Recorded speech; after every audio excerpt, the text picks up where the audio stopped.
राधे राधे, हरे कृष्ण। आप सभी का दिन शुभ हो।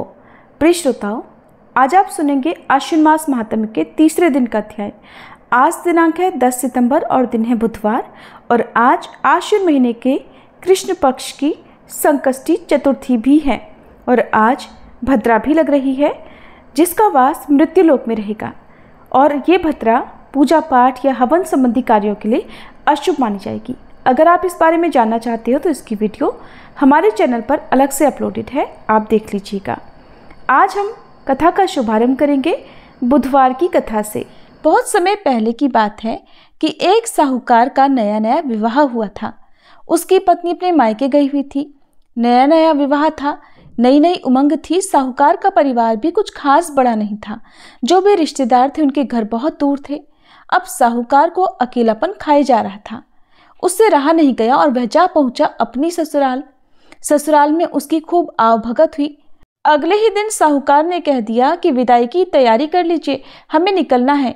अब संयोगवश वह दिन था बुधवार का। सास ससुर ने अपने दामाद को समझाने का प्रयास किया कि बेटा, आज बुधवार का दिन है, इस दिन बेटी की विदाई नहीं करने का रिवाज है। बेटी की विदाई तो क्या, किसी भी शुभ कार्य के लिए यात्रा पर जाना बुधवार के दिन शुभ नहीं माना जाता। लेकिन साहूकार नहीं माना और कहा, मैं इन सब बातों को नहीं मानता, आप हमें जाने का आशीर्वाद दीजिए। अब अपने दामाद के आगे सास ससुर की भला कहाँ चलने वाली थी। मन महसूस कर तैयारी करनी पड़ी। बेटी की विदाई कर दी गई।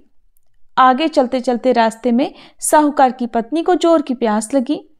साहूकार जैसे ही पानी लेने के लिए गया और जब पानी लेकर वापस लौटा तो देखकर हैरान रह गया।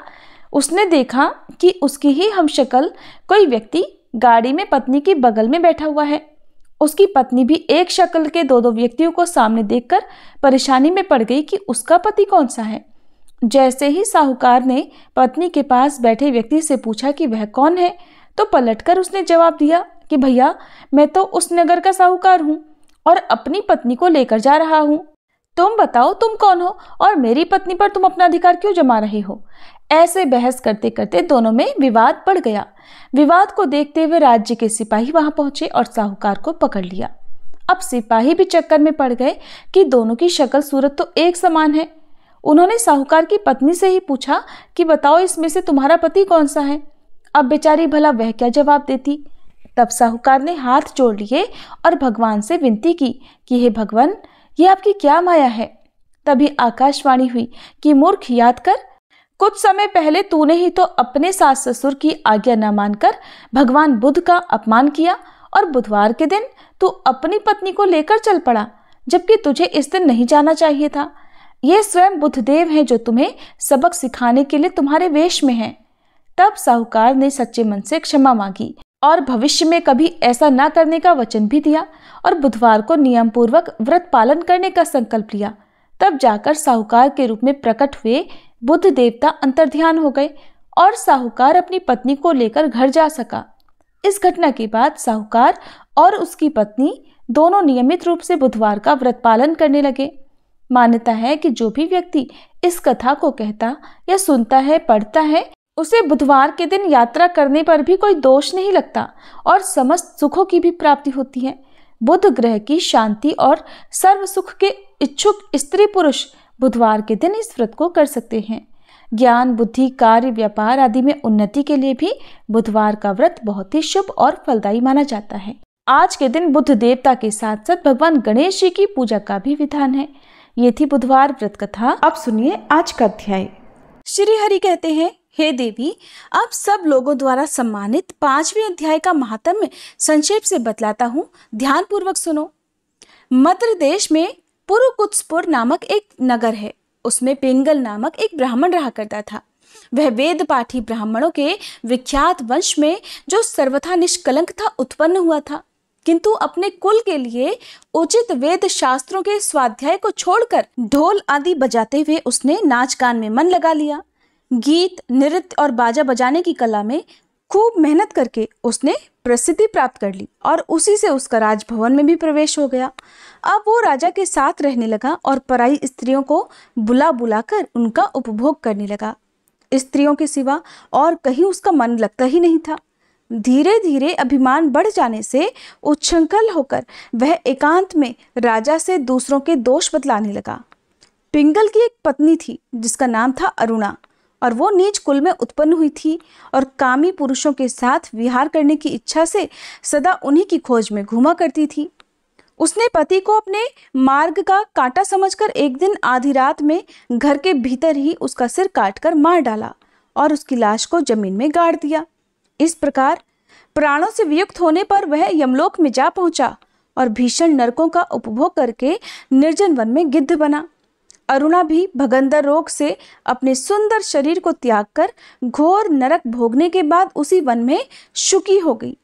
एक दिन वह दाना चुगने की इच्छा से इधर उधर फुदक रही थी। इतने में ही उस गिद्ध ने पूर्व जन्म के बैर का स्मरण करके उसे अपने तीखे नखों से फाड़ डाला। शुकी अर्थात तोती घायल होकर पानी से भरी हुई मनुष्य की खोपड़ी में जा गिरी। गिद्ध फिर से उसकी ओर झपटा। इतने में ही जाल फैलाने वाले बहेलिये ने उसे भी बाणों का निशाना बना दिया। उसकी पूर्व जन्म की पत्नी शुकी उस खोपड़ी के जल में डूबकर अपने प्राण त्याग चुकी थी। फिर वह क्रूर पक्षी भी उसी में गिरकर डूब गया। तब यमराज के दूत उन दोनों को यमराज के लोक में ले गए। वहां अपने पूर्व जन्म के पाप कर्मों को याद करके दोनों ही बड़े डर रहे थे। इसके बाद यमराज ने जब उनके घृणित कर्मों पर नजर डाली तब उन्हें पता चला कि मृत्यु के समय अचानक खोपड़ी के जल में स्नान करने से इन दोनों का ही पाप नष्ट हो चुका है। तब उन्होंने उन दोनों को मनोवांछित लोक में जाने की आज्ञा दी। ये सुनकर अपने पापों को याद करते हुए वे दोनों बड़े आश्चर्य में पड़े। फिर धर्मराज के पास जाकर उनके चरणों में प्रणाम करके पूछने लगे कि भगवान, हम दोनों ने तो पूर्व जन्म में बहुत घृणित पाप इकट्ठा किए थे, फिर हमें मनोवांछित लोकों में भेजने का क्या कारण है, बताइए। यमराज ने कहा, सुनो, गंगा के किनारे वट नामक एक उत्तम ब्रह्म ज्ञानी रहा करती थी। वे एकांत सेवी, ममता रहित, शांत, विरक्त और किसी से भी द्वेष न रखने वाले थे। हर दिन गीता के 5वें अध्याय का जप करना उनका सदा का नियम था। 5वें अध्याय को सुन लेने पर महापापी पुरुष भी सनातन ब्रह्म का ज्ञान प्राप्त कर लेता है। उसी पुण्य के प्रभाव से शुद्ध चित्त होकर उन्होंने अपने शरीर का परित्याग किया था। गीता के पाठ से जिनका शरीर निर्मल हो गया था, जो आत्मज्ञान प्राप्त कर चुके थे, उन्हीं महात्मा की खोपड़ी का जल पाकर तुम दोनों पवित्र हो गए हो। इसलिए अब तुम दोनों मनोवांछित लोकों को जाओ, क्योंकि गीता के 5वें अध्याय के महात्म्य से तुम दोनों शुद्ध हो गए हो। श्री हरि भगवान कहते हैं, हे देवी, सबके प्रति समान भाव रखने वाले धर्मराज के द्वारा इस प्रकार समझाए जाने पर वे दोनों बहुत प्रसन्न हुए और फिर दिव्य विमान पर बैठकर बैकुंठ धाम को चले गए। इससे आगे की कथा आप अगले अध्याय में सुनिएगा। अब आप सुनिए बजरंगबली हनुमान की एक और कहानी। एक बार सुदर्शन चक्र को स्वयं की शक्ति पर अभिमान हो गया था और भगवान श्री कृष्ण ने उनके अभिमान को चूर करने के लिए, अभिमान को तोड़ने के लिए ही श्री हनुमान की सहायता ली थी। सुदर्शन चक्र को दरअसल ये अभिमान हो गया था कि उसने इंद्र के वज्र को स्थिर कर दिया था, निष्क्रिय कर दिया था। वह लोकालोक के अंधकार को दूर कर सकता है। भगवान श्री कृष्ण अंततः उसकी ही सहायता लेते हैं। भगवान अपने भक्तों का सदा कल्याण करते हैं, इसलिए उन्होंने हनुमान जी को याद किया। तुरंत हनुमान जी द्वारका आ गए, जान गए कि भगवान ने क्यों बुलाया है। भगवान श्री कृष्ण और श्री राम दोनों एक ही हैं, वो ये भी जानते थे, इसलिए सीधे दरबार में नहीं गए। कुछ कौतुक करने के लिए बगीचे में चले गए। वहां बगीचे में लगे हुए वृक्षों के फल तोड़ने लगे, कुछ खाए, कुछ फेंक दिए। कुछ वृक्षों को उखाड़ फेंका, कुछ को तोड़ डाला। इस तरह सुंदर वाटिका को वीरान बना दिया। फल तोड़ देना और फेंक देना हनुमान जी का उद्देश्य नहीं था, वो तो भगवान श्री कृष्ण की संकेत से ही ये सब कौतुक कर रहे थे। ये बात भगवान कृष्ण तक पहुंची कि किसी वानर ने राजमहल की वाटिका को उजाड़ दिया है। भगवान कृष्ण ने सेनाध्यक्ष को बुलाया और कहा, आप सेना के साथ जाइए और उस वानर को पकड़ कर लाइए। भगवान कृष्ण मन ही मन मुस्कुरा रहे थे। उधर सेनाध्यक्ष सेना सहित तुरंत ही वाटिका पहुंचे और उन्होंने हनुमान जी को ललकार कर कहा, बाग क्यों उजाड़ रहे हो, फल क्यों तोड़ रहे हो, चलो तुम्हें श्री कृष्ण बुला रहे हैं। हनुमान जी ने सेनाध्यक्ष से कहा, मैं किसी कृष्ण को नहीं जानता, मैं तो श्री राम का सेवक हूँ, जाओ कह दो मैं नहीं आऊंगा। हनुमान जी की बात सुनकर सेनाध्यक्ष क्रोधित होकर बोले, तुम नहीं चलोगे तो मैं तुम्हें पकड़ कर ले जाऊंगा। हनुमान जी ने सेनाध्यक्ष को पूंछ में दबोचकर दूर राजमहल की तरफ फेंक दिया। सेनाध्यक्ष ने किसी तरह दरबार में पहुंचकर भगवान को बताया कि भगवान, वो कोई साधारण वानर नहीं है, मैं उसे पकड़कर नहीं ला सकता। श्री कृष्ण ने हनुमान जी को कहलवा भेजा कि आपको श्री राम बुला रहे हैं तथा सुदर्शन चक्र को आदेश दिया, हे सुदर्शन जी, द्वार पर रहना, कोई बिना आज्ञा अंदर न आने पाए, और अगर कोई बिना आज्ञा के अंदर आने का प्रयास करे तो आप उनका वध कर देना। श्री कृष्ण समझते थे कि श्री राम का संदेश सुनकर तो हनुमान जी एक पल भी नहीं रुक सकते। जैसे ही ये संदेश बजरंगबली हनुमान तक पहुंचा तो उन्होंने एक पल की भी देरी नहीं लगाई और पहुंच गए दरबार के द्वार पर। वहां पर सुदर्शन खड़े हुए थे। कहने लगे, रुको, बिना आज्ञा के तुम अंदर नहीं जा सकते। और जब भगवान श्री राम बुला रहे हों तो हनुमान जी बिल्कुल भी देरी सहन नहीं कर सकते। हनुमान जी ने सुदर्शन को पकड़ा और इलायची की तरह दाढ़ में दबाकर मुंह में रख लिया। भगवान श्री राम के स्वरूप में श्री कृष्ण जी सिंहासन पर बैठ गए। सिंहासन पर बैठे श्री राम को देखकर हनुमान जी भगवान के चरणों में नतमस्तक हो गए। भगवान ने हनुमान जी को गले लगा लिया। तब भगवान श्री कृष्ण ने, जो कि श्री राम के वेश में थे, हनुमान जी से पूछा, हे हनुमान, तुम अंदर कैसे आए? तुम्हें किसी ने रोका नहीं? हनुमान जी ने उत्तर दिया, रोका था भगवान, सुदर्शन ने, और मैंने सोचा आपके दर्शनों में विलंब होगा, इसलिए मैं उनसे उलझा नहीं, बस मैंने उन्हें अपने मुंह में दबा लिया। ऐसा कहकर हनुमान जी ने मुंह से सुदर्शन को बाहर निकालकर प्रभु के चरणों में डाल दिया। सुदर्शन चक्र का घमंड अब चूर चूर हो चुका था। श्री कृष्ण यही चाहते थे। भगवान श्री कृष्ण ने हनुमान जी को हृदय से लगा लिया। हृदय से हृदय की बात हुई और भगवान ने हनुमान जी को विदा कर दिया। इस तरह भगवान के निकट वही रह सकता है जिसके अंदर अहम नहीं हो, जो मैं से रहित होकर न मैं जान लेता है, अर्थात नमः को जान लेता है, वही भगवान के निकट रह सकता है। नमः का अर्थ ही है कि मैं कुछ नहीं हूँ, बल्कि परमेश्वर ही सर्वत्र हैं। उन्हीं परमेश्वर को मैं बारंबार नमन करता हूँ। श्री भगवान कहते हैं, हे सुमुखी, अब मैं 6ठे अध्याय का महात्म्य बतलाता हूँ, जिसे सुनने वाले मनुष्यों के लिए मुक्ति बहुत ही सहज हो जाती है। गोदावरी नदी के तट पर प्रतिष्ठानपुर अर्थात पैठण नामक एक विशाल नगर है, जहाँ पर मैं पिपलेश के नाम से विख्यात होकर रहा करता हूँ। उस नगर में जनश्रुति नामक एक राजा रहा करते थे, जो भूमंडल की प्रजा को सबसे प्रिय थे। उनका प्रताप मार्तंड मंडल के प्रचंड तेज के समान जान पड़ता था। प्रतिदिन होने वाले उनके यज्ञ के धुएं से नंदनवन के कल्प वृक्ष इस प्रकार काले पड़ गए थे, मानो राजा की असाधारण दानशीलता देखकर वे लज्जित हो गए हों। उनके यज्ञ में प्राप्त पुरोडाश के रसास्वादन में सदा आसक्त होने के कारण देवतागण कभी भी प्रतिष्ठानपुर को छोड़कर बाहर जाते ही नहीं थे। उनके दान के समय छोड़े हुए जल की धारा, प्रताप रूपी तेज और यज्ञ के धुएं से पुष्ट होकर मेघ ठीक समय पर वर्षा किया करते थे। उस राजा के शासन काल में खेती में होने वाले 6 प्रकार के उपद्रवों के लिए कहीं भी थोड़ा सा स्थान मिलता ही नहीं था और अच्छी नीतियों का चारों ओर प्रसार हुआ करता था। वे बावली, कुएं और पोखरे खुदवाने के बहाने मानो प्रतिदिन पृथ्वी के भीतर की निधियों का अवलोकन किया करते थे। एक समय राजा के दान, तप, यज्ञ और प्रजापालन से संतुष्ट होकर स्वर्ग के देवता उन्हें वर देने के लिए धरती पर आए। वे कमलनाल के समान उज्जवल हंसों का रूप धारण कर अपने सुंदर पंख हिलाते हुए आकाश मार्ग से चलने लगे। बड़ी उतावली के साथ उड़ते हुए वे सभी हंस आपस में बातचीत भी करते जाते थे। उन्हीं में से भद्राश्व आदि 2-3 हंस बड़ी तेजी से उड़कर आगे निकल गए। तब पीछे वाले हंसों ने आगे जाने वालों को संबोधित करके कहा, अरे भाई भद्राश्व, तुम लोग तेजी से चलकर आगे क्यों हो गए? ये मार्ग तो बड़ा दुर्गम है, इसमें हम सबको साथ मिलकर ही चलना चाहिए। क्या तुम्हें दिखाई नहीं देता? ये सामने ही पुण्य मूर्ति महाराज जनश्रुति का तेज पुंज अत्यंत स्पष्ट रूप से प्रकाशमान हो रहा है। उस तेज से भस्म होने की आशंका है, इसलिए सावधान होकर चलना चाहिए। पीछे वाले हंसों के वचन सुनकर आगे वाले हंस हंस पड़े और ऊंचे स्वर से उनकी बातों की उपेक्षा अवहेलना करते हुए कहने लगे, अरे भाई, क्या इस राजा जनश्रुति का तेज ब्रह्मवादी महात्मा रैक के तेज से भी अधिक तीव्र है? हंसों की ऐसी बातें सुनकर राजा जनश्रुति अपने ऊंचे महल की छत से उतर गए और सुखपूर्वक आसन पर विराजमान होकर अपने सारथी को बुलाकर कहने लगे, जाओ महात्मा रैक को यहाँ लेकर आओ।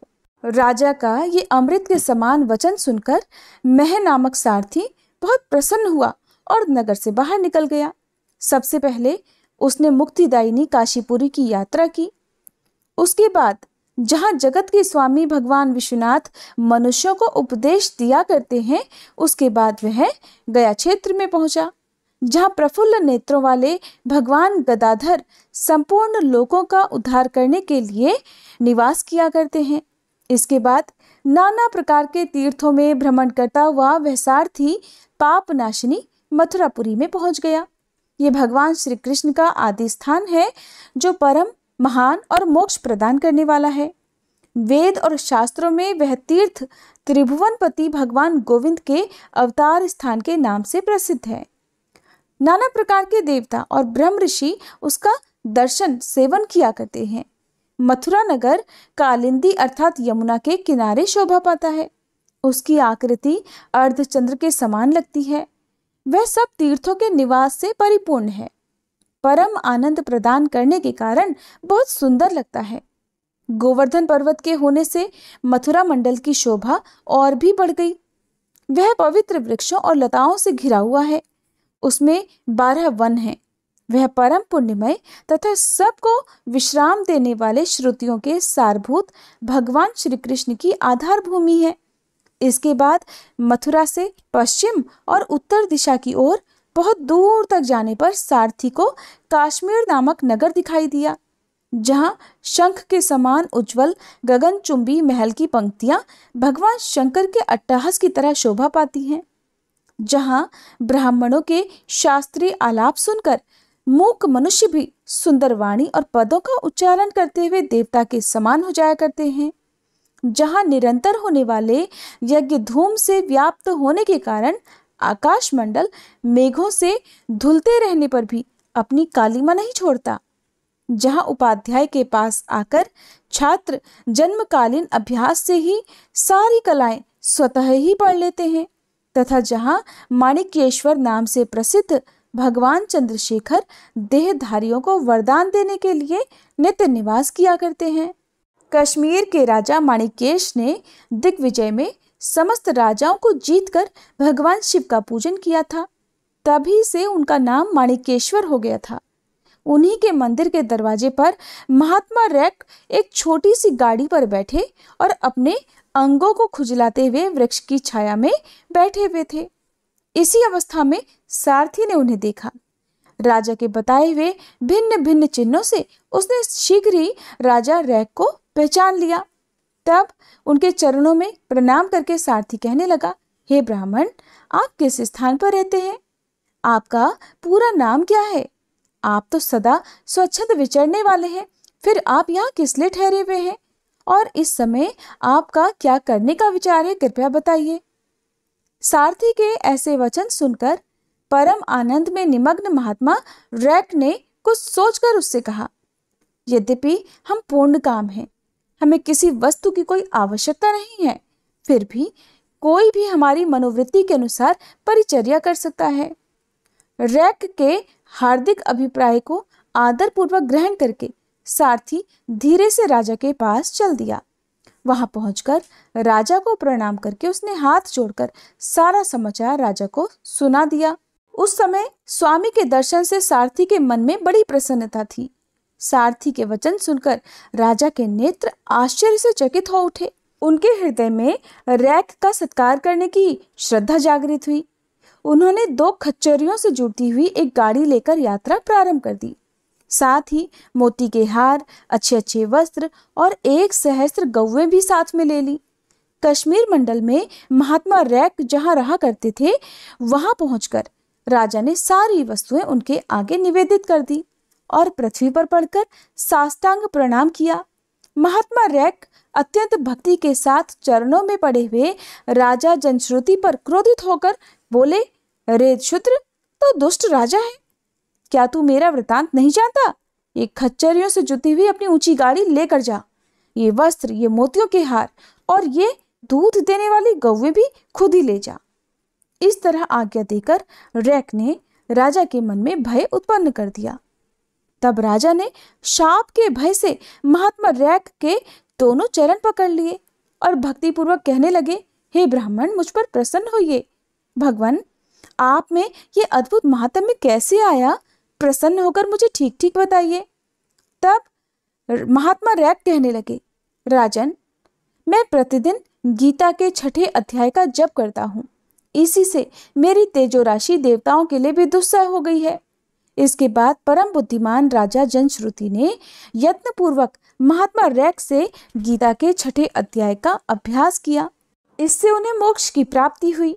इधर रैक भी भगवान माणिकेश्वर के समीप मोक्षदायक गीता के 6ठे अध्याय का जप करते हुए सुख से रहने लगे। हंस का रूप धारण करके वरदान देने के लिए आए हुए देवता भी विस्मित होकर वहां से स्वेच्छानुसार चले गए। जो मनुष्य सदा इस एक ही अध्याय का जप करता है वो भी भगवान विष्णु के ही स्वरूप को प्राप्त होता है, इसमें बिल्कुल भी संदेह नहीं है। भगवान शिव देवी पार्वती से कहते हैं, पार्वती, अब मैं 7वें अध्याय का महात्म्य बतलाता हूँ, जिसे सुनकर कानों में अमृत राशि भर जाती है। पाटलिपुत्र नामक एक दुर्गम नगर है, जिसका गोपुर अर्थात द्वार बहुत ही ऊंचा है। उस नगर में शंकुकर्ण नामक एक ब्राह्मण रहा करता था। उसने वैश्य वृत्ति का सहारा लेकर बहुत सारा धन कमाया, किंतु न तो कभी पितरों का तर्पण किया, न देवताओं का पूजन ही, बल्कि वह धन इकट्ठा करने में तत्पर होकर राजाओं को ही भोज दिया करता था। एक समय की बात है, उस ब्राह्मण ने अपना चौथा विवाह करने के लिए पुत्रों और बंधुओं के साथ यात्रा की। मार्ग में आधी रात के समय जब वह सो रहा था, एक सांप ने कहीं से आकर उसकी बाह में काट लिया। उसके काटते ही ऐसी अवस्था हो गई कि मणि, मंत्र और औषधि आदि से भी उसकी शरीर की रक्षा असाध्य जान पड़ी। इसके बाद कुछ ही क्षणों में उसके प्राण पखेरु उड़ गए। फिर बहुत समय के बाद वह प्रेत सर्प योनि में उत्पन्न हुआ। उसका चित्त धन की वासना में बंधा हुआ था। उसने पूर्व वृतांत को स्मरण करके सोचा, मैंने जो घर के बाहर करोड़ों की संख्या में अपना धन गाड़ रखा है, उससे इन पुत्रों को वंचित करके खुद ही उसकी रक्षा करूंगा। एक दिन सांप की योनि से पीड़ित होकर पिता ने स्वप्न में अपने पुत्रों के सामने आकर अपने मन की बात बताई। तब उसके निरंकुश पुत्रों ने सवेरे उठकर बड़े आश्चर्य के साथ एक दूसरे से रात में देखे गए स्वप्न की बात कही। उनमें से मझला पुत्र कुदाल हाथ में लेकर घर से निकला और जहां उसके पिता सर्प योनि धारण करके रहते थे उस जगह पर गया। यद्यपि उसे धन के स्थान का ठीक ठीक पता नहीं था, तो भी उसने चिन्हों से उसका ठीक निश्चय कर लिया और लोभ बुद्धि से वहां पहुंचकर बांबी को खोदना आरंभ किया। तब उस बांबी से बड़ा भयानक सांप प्रकट हुआ और बोला, ओ मूर्ख, तू कौन है? किस लिए आया है? क्यों बिल खोद रहा है? या फिर तुझे किसने भेजा है? ये सारी बात मुझे बता। पुत्र बोला, मैं आपका पुत्र हूँ, मेरा नाम शिव है। मैं रात में देखे हुए स्वप्न से विस्मित होकर यहाँ का सोना लेने के कौतूहल से आया हूँ। पुत्र की यह लोक निंदित बात सुनकर वह सांप हंसता हुआ ऊंचे स्वर से इस प्रकार बोला, अगर तू मेरा पुत्र है तो मुझे जल्दी ही इस बंधन से मुक्त कर। मैं पूर्व जन्म के गाढ़े हुए धन के लिए ही सर्प योनि में उत्पन्न हुआ हूँ। पुत्र ने पूछा, पिताजी, आपकी मुक्ति कैसे होगी? इसका उपाय मुझे बताइए, क्योंकि मैं इस रात में सब लोगों को छोड़कर आपके पास आया हूँ। पिता ने कहा, बेटा, गीता के अमृतमय 7वें अध्याय को छोड़कर मुझे मुक्त करने में कोई तीर्थ, दान, तप और यज्ञ भी सर्वथा समर्थ नहीं है। केवल गीता का 7वां अध्याय ही प्राणियों के जरा, मृत्यु आदि दुख को दूर करने वाला है। पुत्र, मेरे श्राद्ध के दिन 7वें अध्याय का पाठ करने वाले ब्राह्मण को श्रद्धा पूर्वक भोजन कराओ, इससे निस्संदेह मेरी मुक्ति हो जाएगी। वत्स, अपनी शक्ति के अनुसार पूर्ण श्रद्धा के साथ वेद विद्या में प्रवीण अन्य ब्राह्मणों को भी भोजन कराना। सर्प योनि में पड़े हुए अपने पिता के ये वचन सुनकर सभी पुत्रों ने उसकी आज्ञा के अनुसार और उससे भी अधिक किया। तब शंकुकर्ण ने अपने सर्प शरीर को त्याग कर दिव्य देह धारण किया और सारा धन पुत्रों के अधीन कर दिया। पिता ने करोड़ों की संख्या में जो धन बांट कर दिया था, उससे वे सदाचारी पुत्र बहुत प्रसन्न हुए। उनकी बुद्धि धर्म में लगी हुई थी, इसलिए उन्होंने बावली, कुआं, पोखरा, यज्ञ तथा देव मंदिर के लिए उस धन का उपयोग किया और अन्नशाला भी बनवाई। इसके बाद 7वें अध्याय का सदा जप करते हुए उन्होंने मोक्ष प्राप्त किया। भगवान शिव आगे कहते हैं, पार्वती, ये आपको 7वें अध्याय का महात्म्य बताया गया है, जिसके सुनने मात्र से मनुष्य सब पापकों से मुक्त हो जाता है। भगवान शिव कहते हैं, देवी, अब 8वें अध्याय का महात्म्य सुनो, उसके सुनने से तुम्हें बड़ी प्रसन्नता होगी। लक्ष्मी जी के पूछने पर भगवान विष्णु ने उन्हें इस प्रकार 8वें अध्याय का महात्म्य बतलाया था। दक्षिण में आमर्दकपुर नामक एक प्रसिद्ध नगर है। वहाँ भाव शर्मा नामक एक ब्राह्मण रहता था, जिसने एक वेश्या को अपनी पत्नी बनाकर रखा था। वो मांस खाता, मदिरा पीता, साधुओं का धन चुराता, पराई स्त्री से व्यभिचार करता और शिकार खेलने में दिलचस्पी रखता था। वह बड़े भयानक स्वभाव का था और मन में बड़े बड़े हौसले रखता था। एक दिन मदिरा पीने वालों का समाज जुटा हुआ था। उसमें भाव शर्मा ने भरपेट ताड़ी पी, खूब गले तक उसे चढ़ाया। इसलिए अजीर्ण से अत्यंत पीड़ित होकर वह पापात्मा कालवश मर गया और बहुत बड़ा ताड़ का वृक्ष हुआ। उसकी घनी और ठंडी छाया का सहारा लेकर ब्रह्म राक्षस भाव को प्राप्त हुए कोई पति पत्नी वहां रहा करते थे। उनके पूर्व जन्म की घटना इस प्रकार है। एक कुशीबल नामक ब्राह्मण था, जो वेद वेदांग के तत्वों का ज्ञाता, संपूर्ण शास्त्रों के अर्थ का विशेषज्ञ और सदाचारी था। उसकी पत्नी का नाम कुमति था। वो बड़े खोटे विचार की थी। वह ब्राह्मण विद्वान होने पर भी अत्यंत लोभवश अपनी पत्नी के साथ प्रतिदिन भैंस, कालपुरुष और घोड़े आदि बड़े दानों को ग्रहण किया करता था, किंतु दूसरे ब्राह्मणों को दान में मिली हुई कौड़ी भी नहीं देता था। वे ही दोनों पति पत्नी कालवश मृत्यु को प्राप्त होकर ब्रह्म राक्षस हुए। वे भूख और प्यास से पीड़ित होकर इस धरती पर घूमते हुए उसी ताड़ वृक्ष के पास आए और उसके मूल भाग में विश्राम करने लगे। उसके बाद पत्नी ने पति से पूछा, नाथ, हम लोगों का ये महान दुख कैसे दूर होगा और इस ब्रह्म राक्षस योनि से किस प्रकार हम दोनों की मुक्ति होगी? तब उस ब्राह्मण ने कहा, ब्रह्म विद्या के उपदेश, अध्यात्म तत्व के विचार और कर्म विधि के ज्ञान के बिना किस प्रकार संकट से छुटकारा मिल सकता है? ये सुनकर पत्नी ने पूछा कि तद ब्रह्म किम अध्यात्मम किम कर्म पुरुषोत्तम, अर्थात पुरुषोत्तम वह ब्रह्म क्या है, अध्यात्म क्या है और कर्म कौन सा है? उसकी पत्नी के ऐसा कहते ही जो आश्चर्य की घटना घटित हुई, अब उसको सुनो। उपर्युक्त वाक्य गीता के 8वें अध्याय का आधा श्लोक था। उसके श्रवण से वह वृक्ष उस समय ताड़ के रूप को त्याग कर भाव शर्मा नामक ब्राह्मण हो गया। तत्काल ज्ञान होने से विशुद्ध चित्त होकर वह पाप के चोले से मुक्त हो गया और उस आधे श्लोक के ही महात्म्य से वे पति पत्नी भी मुक्त हो गए। उनके मुख से दैवात ही 8वें अध्याय का आधा श्लोक निकल पड़ा था। इसके बाद आकाश से एक दिव्य विमान आया और वे दोनों पति पत्नी उस विमान पर बैठकर स्वर्गलोक को चले गए। वहां का ये सारा वृतांत अत्यंत आश्चर्यजनक था।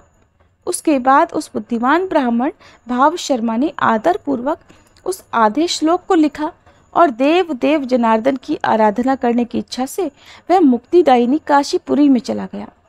वहां उस उदार बुद्धि वाले ब्राह्मण ने भारी तपस्या आरंभ कर दी। उसी समय क्षीर सागर की कन्या भगवती लक्ष्मी ने हाथ जोड़कर देवताओं के भी देवता जगतपति जनार्दन से पूछा, नाथ, आप सहसा नींद त्याग कर क्यों खड़े हो गए? तब श्री भगवान बोले, देवी, काशीपुरी में भागीरथी के तट पर बुद्धिमान भाव शर्मा मेरे भक्ति रस से परिपूर्ण होकर अत्यंत कठोर तपस्या कर रहा है। वो अपनी इंद्रियों को वश में करके गीता के 8वें अध्याय के आधे श्लोक का जप करता है। मैं उसकी तपस्या से बहुत संतुष्ट हूँ।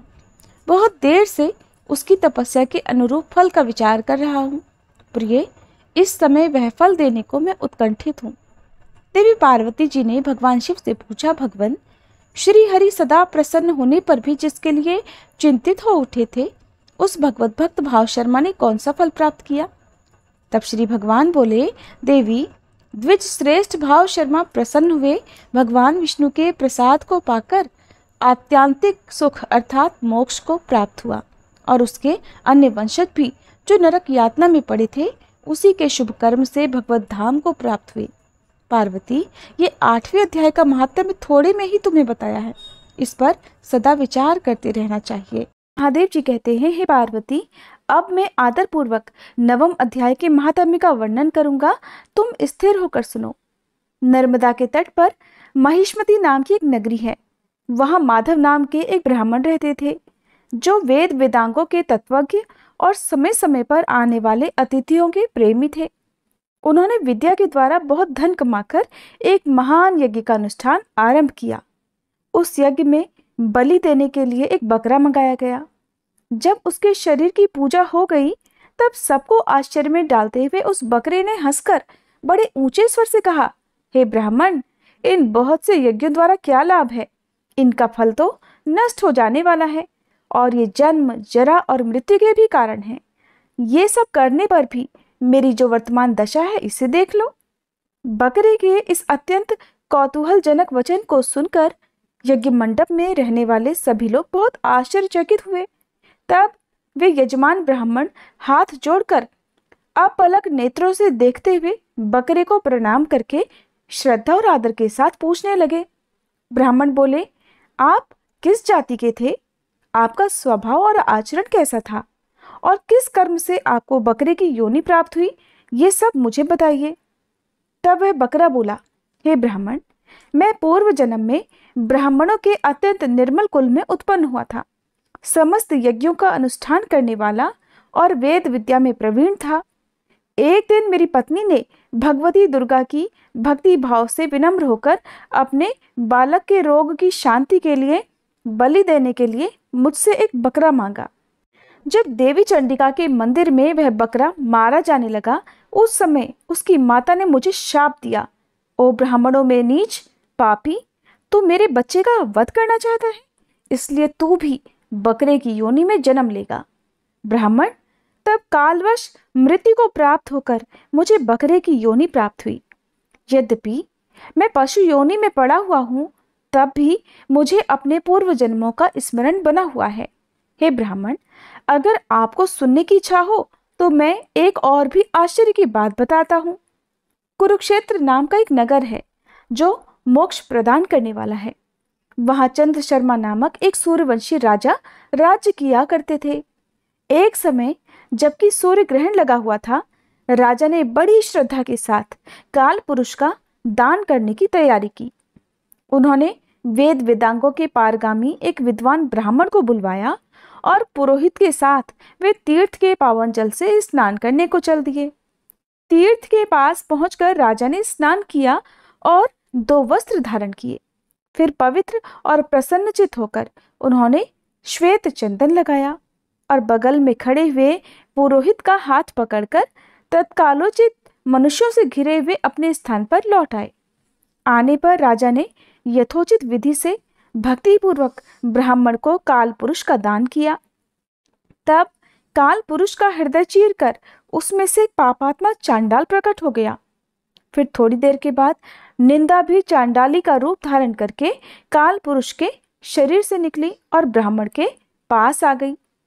इस प्रकार चांडालों की वह जोड़ी आंखें लाल किए हुए निकली और ब्राह्मण के शरीर में बलपूर्वक प्रवेश करने लगी। ब्राह्मण मन ही मन गीता के 9वें अध्याय का जप करते थे और राजा चुपचाप ये सब कौतुक देखने लगे। ब्राह्मण के अंतःकरण में भगवान गोविंद शयन करते थे। वे उन्हीं का ध्यान करने लगे। ब्राह्मण ने अपने आश्रयभूत भगवान का ध्यान किया। उस समय गीता के अक्षरों से प्रकट हुए श्री विष्णु दूतों द्वारा पीड़ित होकर वे दोनों चांडाल भाग चले। उनका वह प्रयास विफल हो गया। इस प्रकार इस घटना को प्रत्यक्ष देखकर राजा के नेत्र आश्चर्य से चकित हो उठे। उन्होंने ब्राह्मण से पूछा, हे ब्राह्मण, इस महाभयंकर आपत्ति को आपने भला पार कैसे कर लिया? और आप किस मंत्र का जप और किस देवता का स्मरण कर रहे थे? वह पुरुष और वो स्त्री कौन थी? वे दोनों कैसे उपस्थित हो गए और फिर वो शांत कैसे हो गए? ये सारा वृतांत मुझे बताइए। ब्राह्मण ने कहा, राजन, चांडाल का रूप धारण करके भयंकर पाप ही प्रकट हुआ था और वह स्त्री निंदा की साक्षात मूर्ति थी। मैं इन दोनों को ऐसा ही समझता हूँ। उस समय मैं गीता के 9वें अध्याय के मंत्रों की माला जप रहा था। उसी का महात्म्य है कि सारा संकट एक क्षण में ही दूर हो गया। हे महीपते, मैं नित्य ही गीता के 9वें अध्याय का जप करता हूँ। उसी के प्रभाव से प्रतिग्रह जनित आपत्तियों से पार भी हो पाया हूँ।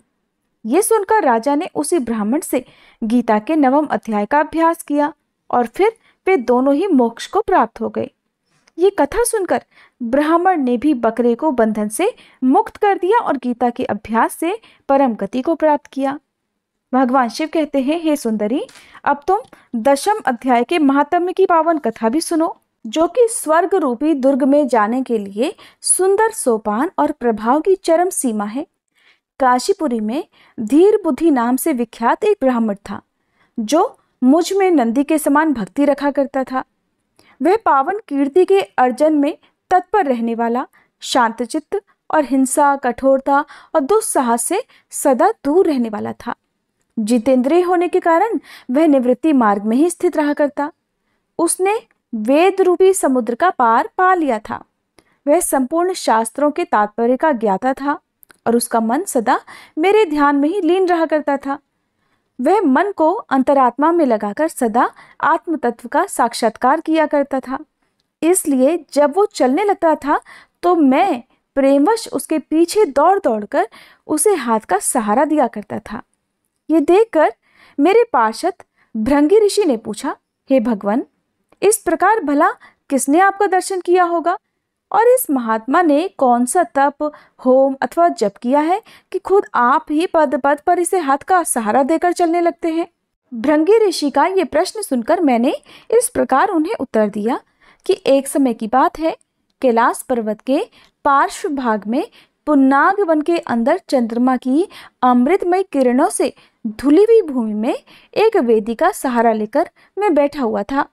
मेरे बैठने के क्षण भर बाद ही अचानक बड़ी जोर की आंधी उठी और वहां के वृक्षों की शाखाएं नीचे ऊपर होकर आपस में टकराने लगी। बहुत सारी टहनियां टूट टूट कर बिखर गई। पर्वत की अविचल छाया भी हिलने लगी। इसके बाद वहां महान भयंकर शब्द हुआ, जिससे पर्वत की कंदराएं प्रतिध्वनित हो उठी। इसके बाद आकाश से कोई विशाल पक्षी उतरा, जिसकी कांति काले मेघ के समान थी। वह कंजल की राशि, अंधकार के समूह अथवा पंख कटे हुए काले पर्वत की तरह दिख रहा था। पैरों से पृथ्वी का सहारा लेकर उस पक्षी ने मुझे प्रणाम किया और फिर एक सुंदर कमल लेकर मेरे चरणों में रखकर स्पष्ट वाणी में स्तुति करनी आरंभ कर दी। वह पक्षी बोला, हे देव, आपकी जय हो। आप चिदानंदमयी सुधा के सागर तथा जगत के पालक हैं। सदा सद्भावना से युक्त और अनासक्ति की लहरों से उल्लसित है। आपके वैभव का कहीं कोई अंत नहीं है। हे प्रभु, आपकी जय हो। अद्वैत वासना से परिपूर्ण बुद्धि के द्वारा आप त्रिविध मलों से रहित हैं। आप जितेंद्रीय भक्तों के अधीन रहते हैं तथा ध्यान में आपके स्वरूप का साक्षात्कार होता है।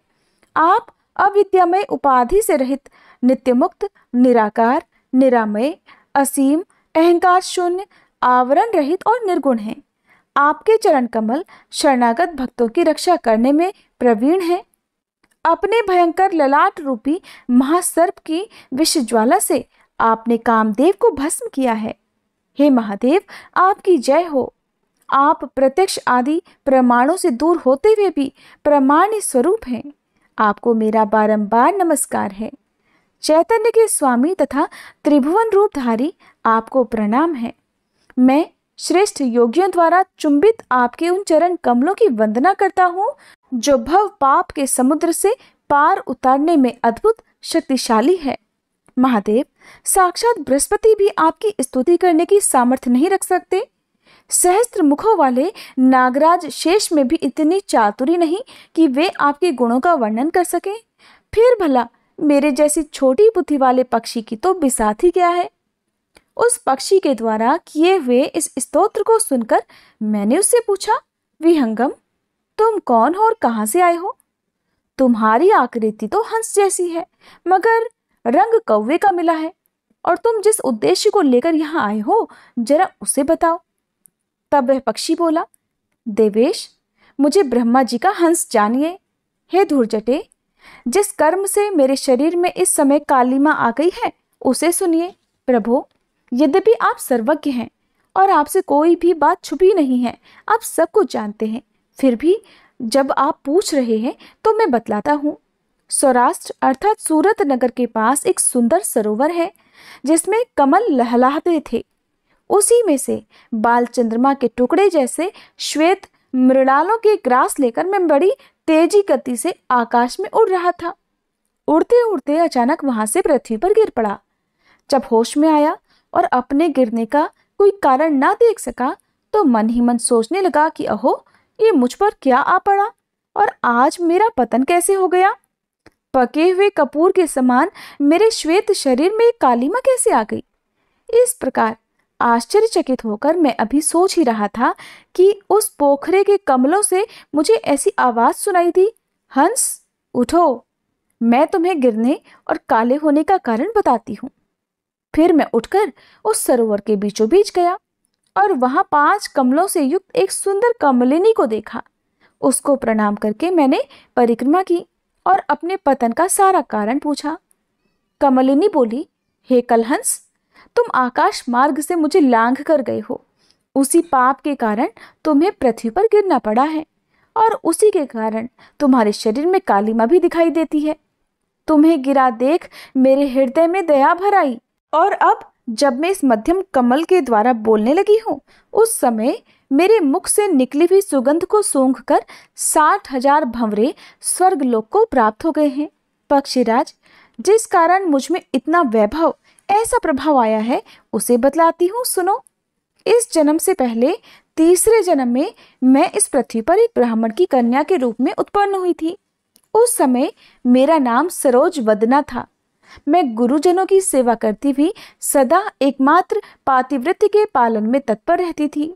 एक दिन की बात है, मैं एक मैना को पढ़ा रही थी। इससे पति सेवा में कुछ देरी हो गई।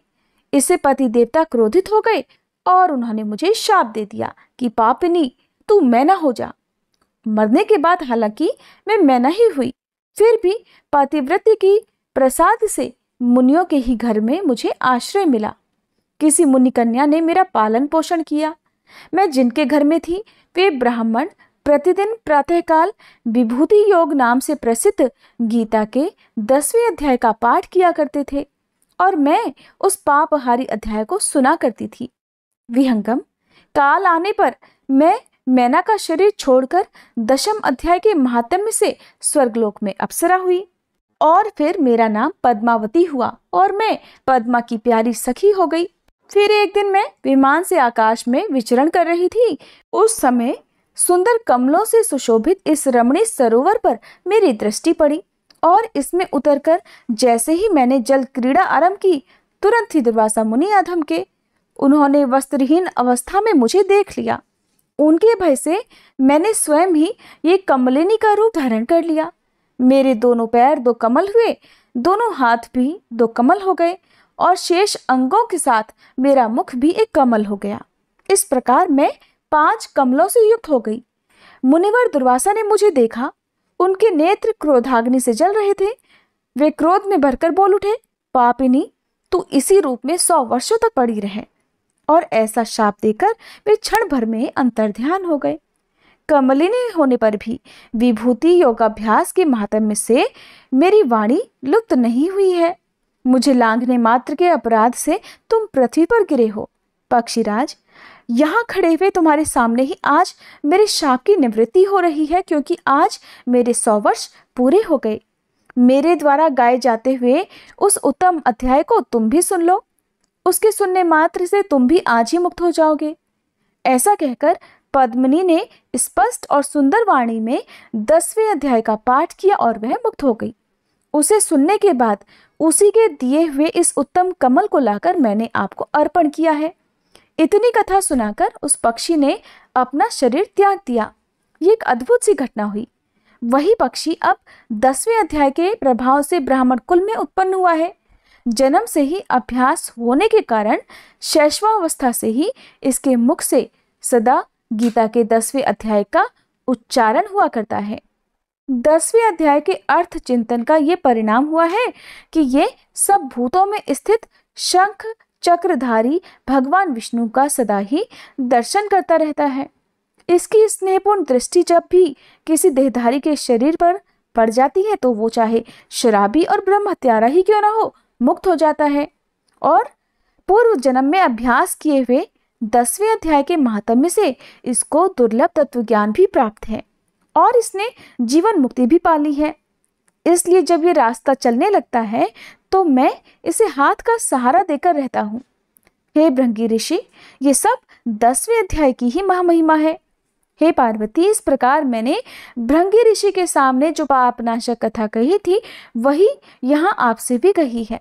नर हो या नारी अथवा कोई भी क्यों ना हो, इस 10वें अध्याय के श्रवण मात्र से उसे सब आश्रमों के पालन का फल प्राप्त हो जाता है। हरे कृष्ण। आज के अध्याय में बस इतना ही।